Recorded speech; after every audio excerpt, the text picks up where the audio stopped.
Mic on.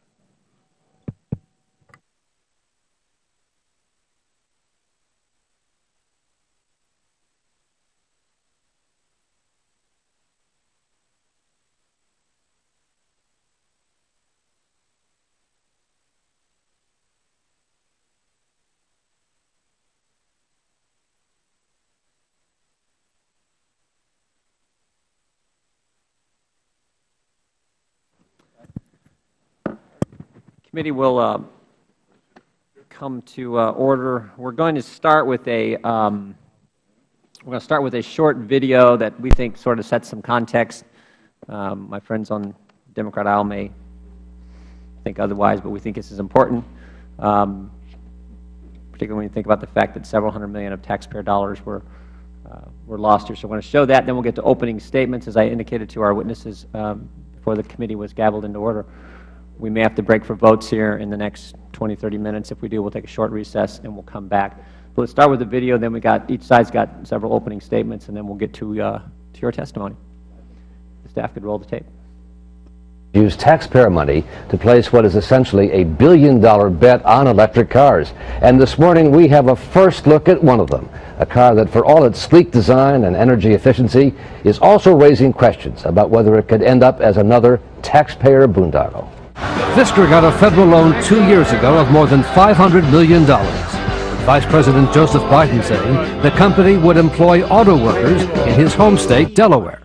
This is seed money that will return back to the American consumer in billions and billions and billions of dollars in good new jobs. And so far, the U.S. money has helped to create some 500 auto assembly factory jobs. But they are not in the United States, rather here at this plant in Finland.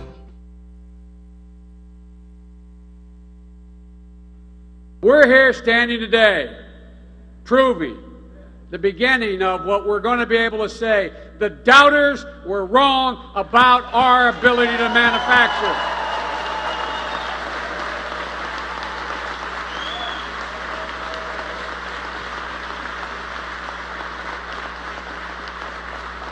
The President and I have never doubted that we could write a new chapter in the automotive history of this country, because we knew for real we not only had the best workers, we had the best innovators, the best designers. And that's what this is about today. It's about what we're about in this administration, rewriting a new chapter for our economy. And today, thanks to the Department of Energy Loan and the Recovery Act grants for vehicles, electrification, for the innovation of Fisker Automotive, this factory in Delaware and the industry are going to get back up off the mat. And folks, in so doing, we're going to help some of the best workers in the world reclaim their jobs. And America's auto industry is going to reclaim its world leadership. Since we moved from the horse to the gasoline engine, there has never been such a big change as is happening right now, where we are moving from the pure gasoline engine into the electrification of the automobile, plug-in hybrids, for instance, like we're going to be building right here in this plant.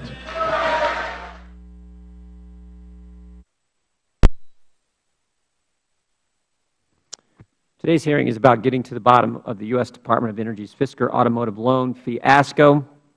For over a year, the committee has been examining DOE's loan to Fisker, and the facts that emerged are deeply troubling.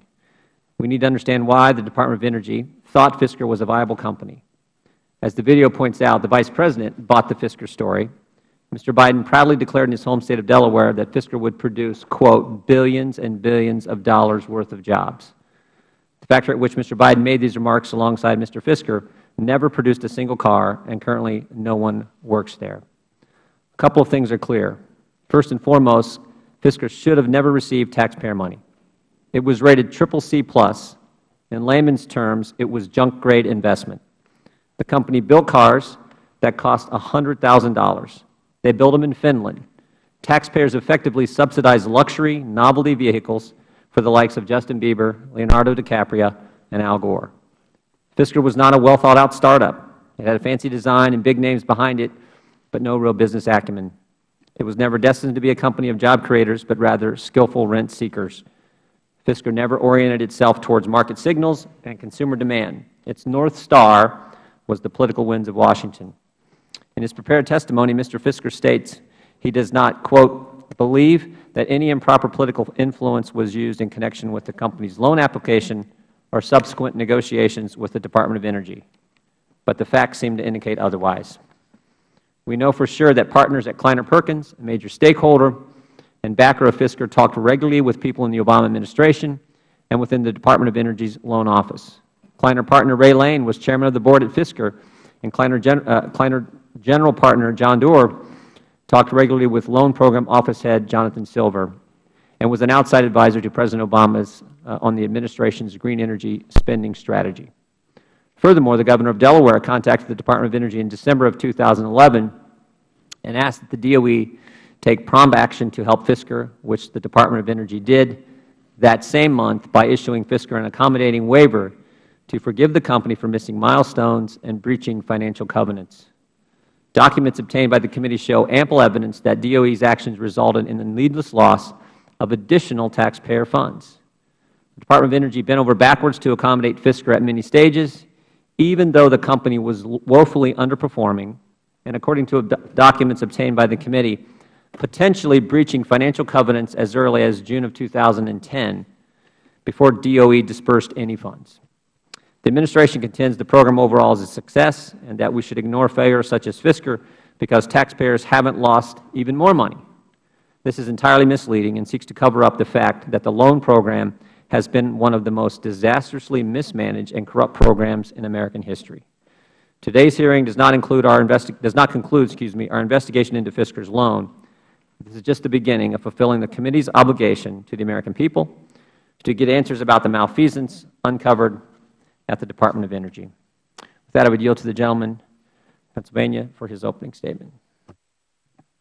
Thank you, Mr. Chairman. I'd like to thank our witnesses for appearing before the committee today and welcome the opportunity to hear your testimony on the Department of Energy's Advanced Technology Vehicles Manufacturing Loan Guarantee Program.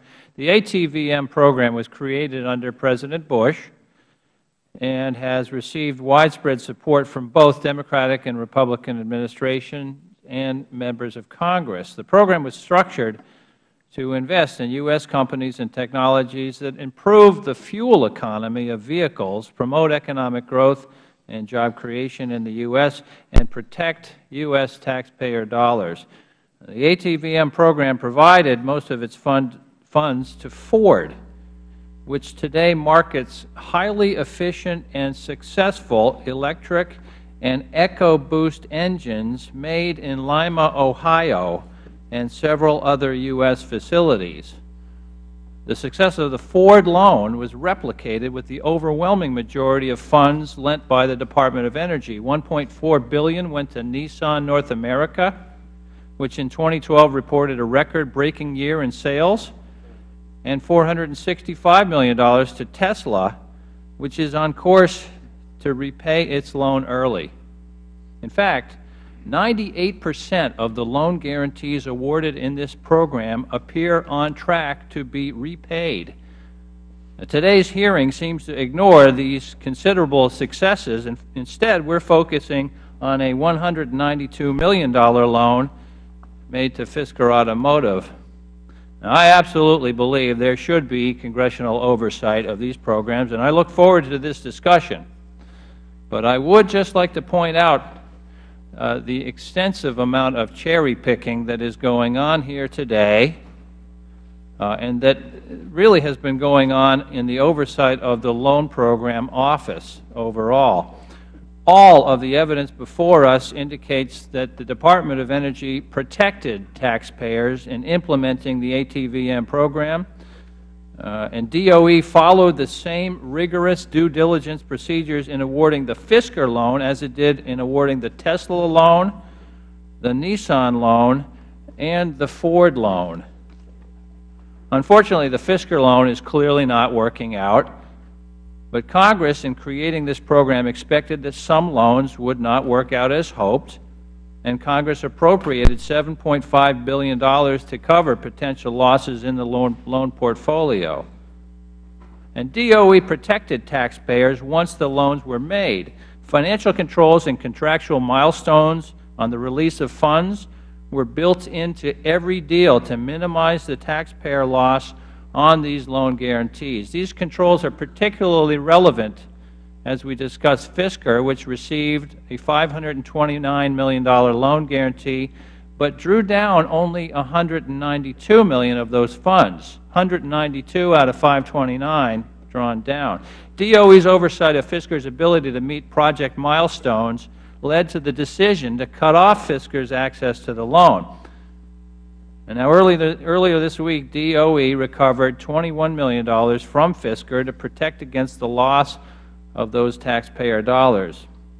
In the event the government is unable to receive any return on the Fisker investment, losses would account for just 2% of the $8 billion in loan guarantees awarded in the ATVM.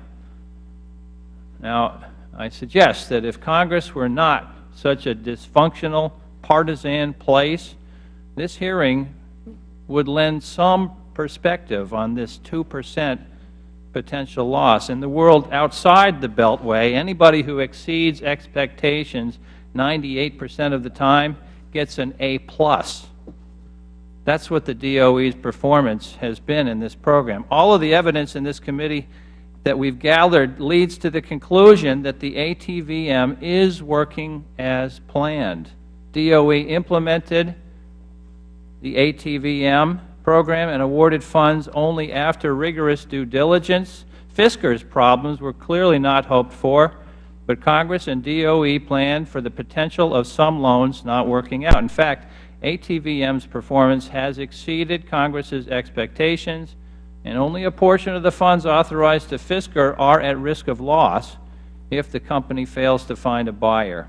While I appreciate the opportunity to hear the testimony of the witnesses today, I think the majority reveals a substantial partisan bias here. I note that nobody from Ford, nobody from Nissan, nobody from Tesla and their successful programs was called here to testify. The majority apparently did not want any context, didn't want to acknowledge those successes. That's really a shame, because the American people should be quite proud of what our ATVM program has achieved. And I yield back. I thank the gentleman. I would just point out, Ford, Tesla, Nissan, ATVM, they haven't lost $200 million of taxpayer money. That's why they're not here. We got the company here who's lost $200 million of taxpayer money, and only in Washington would a $200 million loss of taxpayer money be viewed as a success. I mean, it's just, it boggles the mind, the statements from the gentleman. I will now yield to the Chairman of the full committee. I'd like to thank the gentleman, and I thank the Chairman from Ohio and the Ranking Member from Pennsylvania. I'm currently from California, Mr. Fisker. Welcome. But I was born and raised in Ohio. I grew up in a car company family. I worked for General Motors. My father worked for General Motors. Everyone else worked for TRW. One way or the other, everybody in our family was in the car business.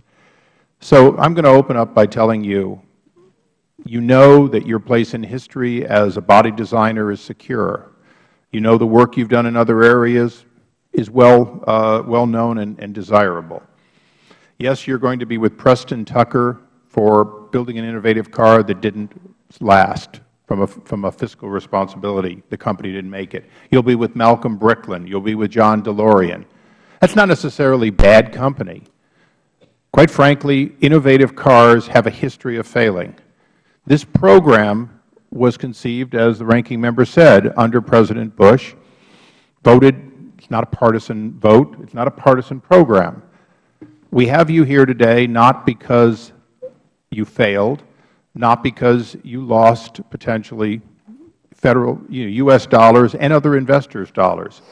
We have you here today because we need to figure out not the successes of a program. We appreciate that, and I think they should be lauded, and the Administration has done a pretty good job of doing it. We have you here because there were a number of things that happened along the way in which DOE had an opportunity to not give you some of the money that they are now trying to recover. They had an opportunity in several documents to get the money back and allow you to be spun off to somebody else. At least the record indicates that.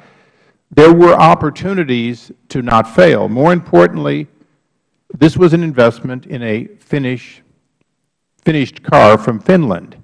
That was not something that was envisioned when this was produced.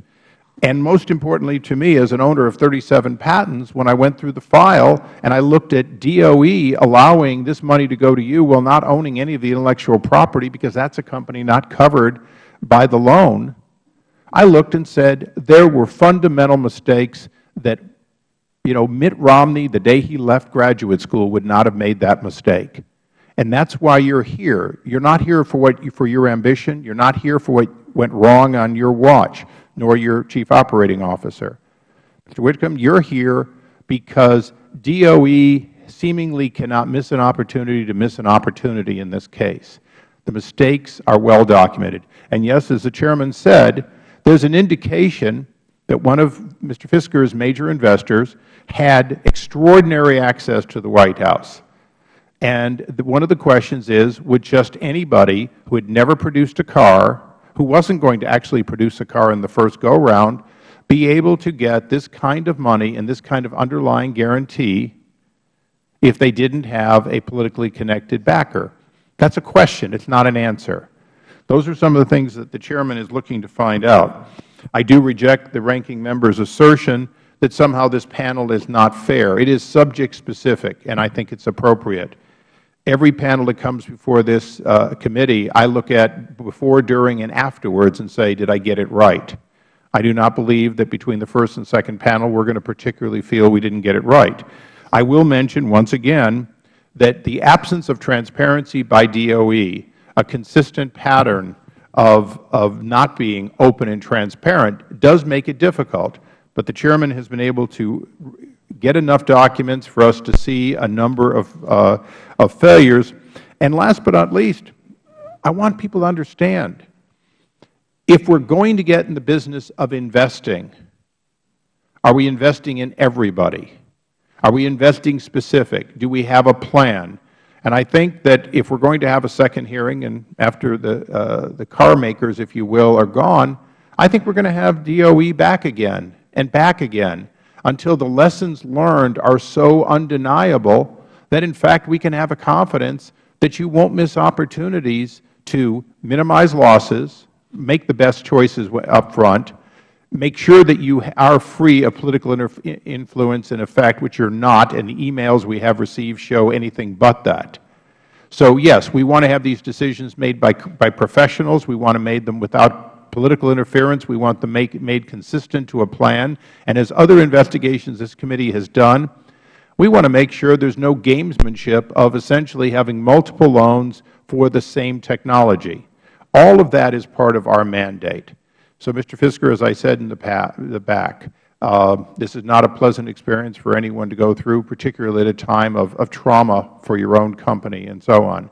We asked you to be here because we believe your story, your ambition, the work you did succeed in doing, is a perfectly good story of the automotive business. We're here to look at how government allocated resources and risk, and ultimately, whether they're made whole or not, the missed opportunities that we don't believe, based on the documents we've looked at, should be missed. And I hope people on both sides of the panel, I know my ranking member will speak next, focus on that, focused on the missed opportunities to get it right up front or at least to minimize losses. I thank the Chairman for the extra time, and I yield back. I thank the Chairman for his well-stated opening remarks. Now I yield to the gentleman from Maryland. Thank you very much. I, too, hope that we get it right. And I hope that we don't go through a motion, commotion, emotion exercise and no results. That's what happens up here. Mr. Chairman, I want to thank you for this hearing, and I thank our witnesses for testifying before the subcommittee today about the Department of Energy's Advanced Technology Vehicles Manufacturing Loan Guarantee Program and the Fisker Automotive. I'd hope today's hearing could be a substantive evaluation of the Department's loan program. But I'm concerned that the Republicans continue to make the false and irresponsible claims that this program is nothing more than an effort by the Obama administration to reward political cronies. Last year, Republican presidential candidate Mitt Romney claimed publicly that the Energy Department's loan to Fisker Automotive was a result of, quote, crony capitalism, end of quote. He said the President handed out this loan and others to reward campaign contributors. After Mr. Romney made this claim, the Washington Post fact checker gave him 4 Pinocchios. Not 3, not 2, 4. That's the most you can get for such a blatantly untrue statement. As the Post reported, the business partner mostly closely associated with Fisker investment is Ray Lane, who contributed mostly to Republicans, including Rudolph Giuliani, John McCain, and George W. Bush, not Barack Obama. The fact is that after 5 hearings last Congress, an exhaustive 18-month investigation, the evidence before the committee makes clear that the Department's loan guarantees were awarded not based on political contributions, but on the Department's unprecedented due diligence. And anyone who continues to make this discredited claim is ignoring the evidence. The evidence before the committee also demonstrates that the Department's loan portfolio is exceeding the expectations set by President Bush and Congress when they created this program in 2008. The Department committed $8.4 billion to 5 automated projects across the country. These included $5.9 billion to Ford Motor Company to upgrade its facilities and develop hybrid engines in Michigan and Ohio, $1.4 billion to Nissan to build an advanced battery manufacturing plant and retool its manufacturing facility in Tennessee, $465 million to Tesla, which recently announced that it would pay off its loan 5 years early, and $50 million to the Vehicle Production Group to help develop a 6-passenger wheelchair-accessible vehicle that will run on compressed natural gas. Despite these successes, we are here today to discuss Fisker Automotive, which represents about 2% of the total ATVM portfolio. In April 2010, the Department approved 2 loans to Fisker totaling $529 million. In 2011, the Department capped the loan amount at $192 million after Fisker failed to meet its contractually required milestones. Earlier this week, the Department required Fisker to return $21 million of this amount. There is no evidence that the Department did anything wrong with this loan, no evidence that the Department employed lesser due diligence than it did with successful loans to Ford, Nissan, Tesla, and VPG, no evidence that politics played any part in the award to Fisker. Unfortunately, there is evidence that the majority is disregarding the interests of taxpayers in holding this hearing today. Both Fisker and the Department raised concerns that the timing of today's hearing could negatively impact the company's efforts to obtain financing, avert bankruptcy, and preserve the maximum recovery possible for American taxpayers. Of course, we are all concerned about the job creators.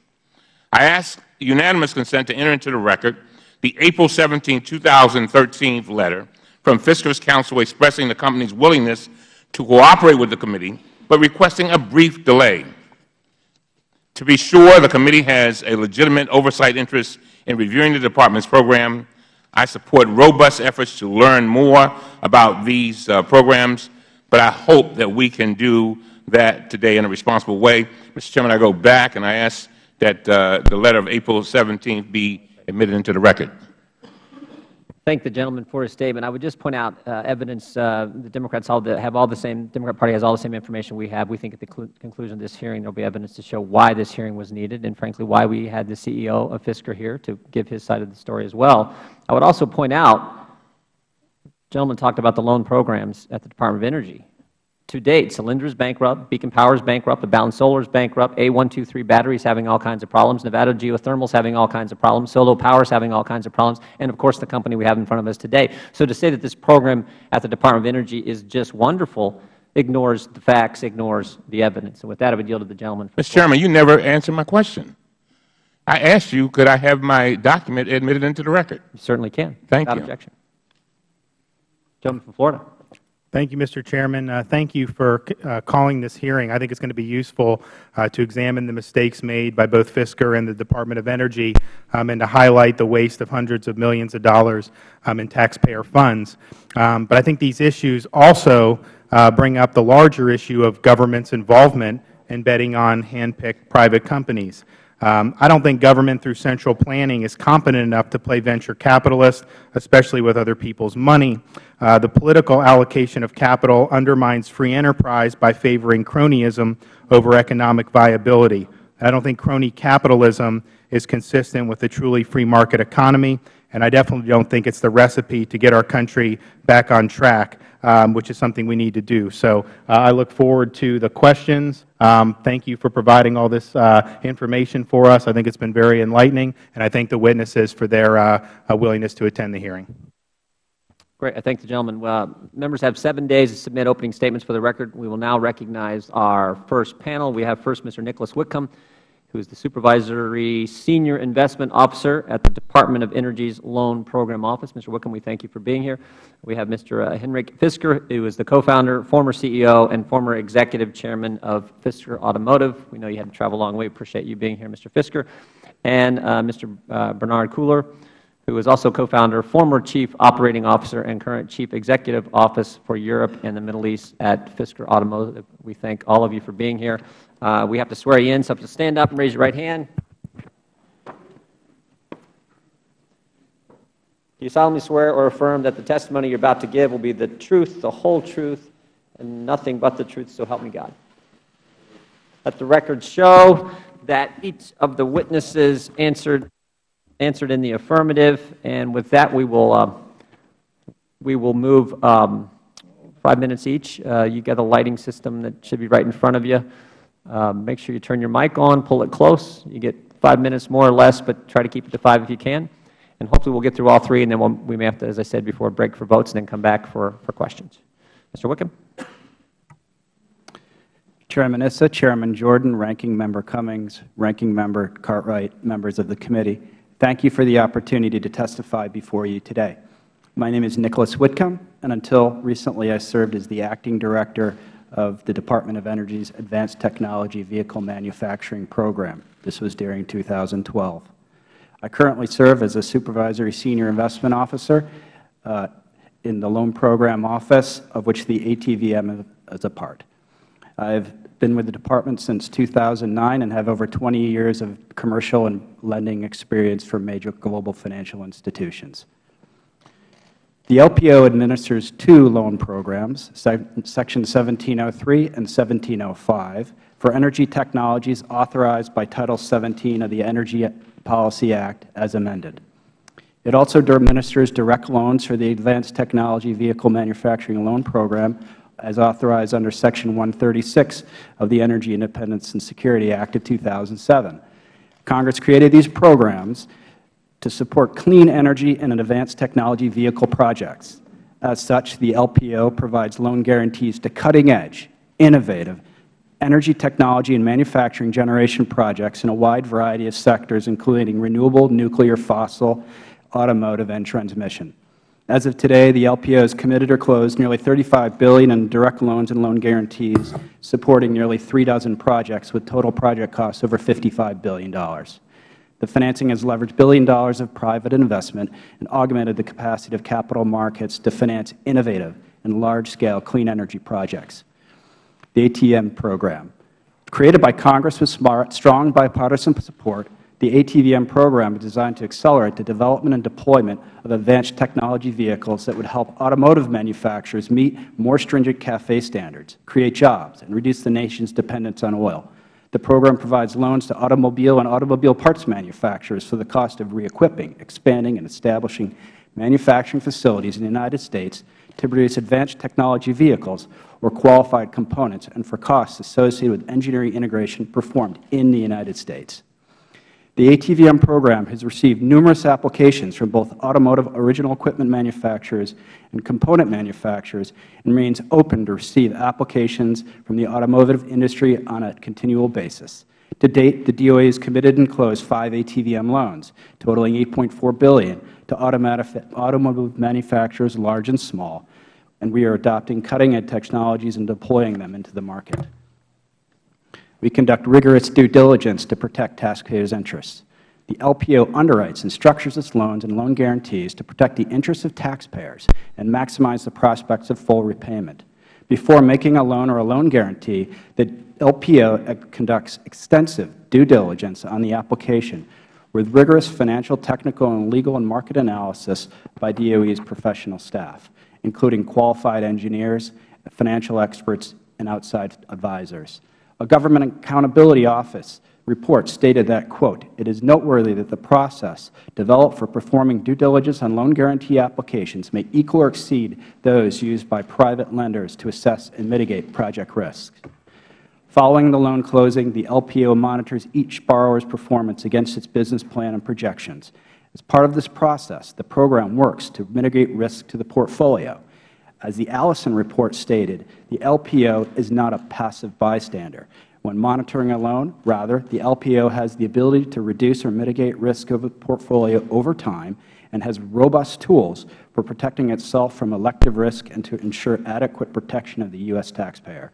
The Allison report also confirmed that while these projects by their nature involve certain risks, the LPO portfolio is as a whole performing well. Fisker Automotive. In April 22, 2010, LPO closed a $529 million loan to Fisker Automotive for the development and production of 2 lines of plug-in hybrid vehicles, the Karma and the Atlantic. To date, $192 million has been dispersed to Fisker to fund eligible car expenses and to partially fund the purchase of the General Motors plant in Delaware. These funds were used, for example, to support engineering for the Karma at Fisker's United States facilities in Anaheim, California, to develop tools, equipment, and manufacturing processes. From the outset, the Department established rigorous benchmarks keyed to progress on the Karma and the Atlantic production lines as conditions precedent for any disbursement of Fisker's loan. As has been publicly reported by the Department, the Department understands that Fisker has recently faced certain financial difficulties and has been engaged in the process seeking additional private investment. The Department has acted decisively to protect the taxpayers' interests since it became evident that Fisker faced financial difficulties. In June 2011, the Department ceased making disbursements to Fisker after the company fell short of the milestones required in the loan agreement. Since then, the Department has continued to communicate with Fisker as it has sought to revise its business plan and achieve profitability. The Department is continuing to communicate with Fisker regarding its obligations under the loan agreement and is committed to ensuring that the taxpayers' interests are protected to maximize our loan proceeds. I look forward to answering any of your questions. Thank you, Mr. Whitcomb. What we are going to do is we have time, I think, for Mr. Fisker to do your 5 minutes or more or less, and then we will have to wait, Mr. Kugler, when we come back from the recess. But in the interest of time, Mr. Fisker, you are up. Thank you, Mr. Chairman Jordan. Make sure you hit the mic there. Probably have to turn it on.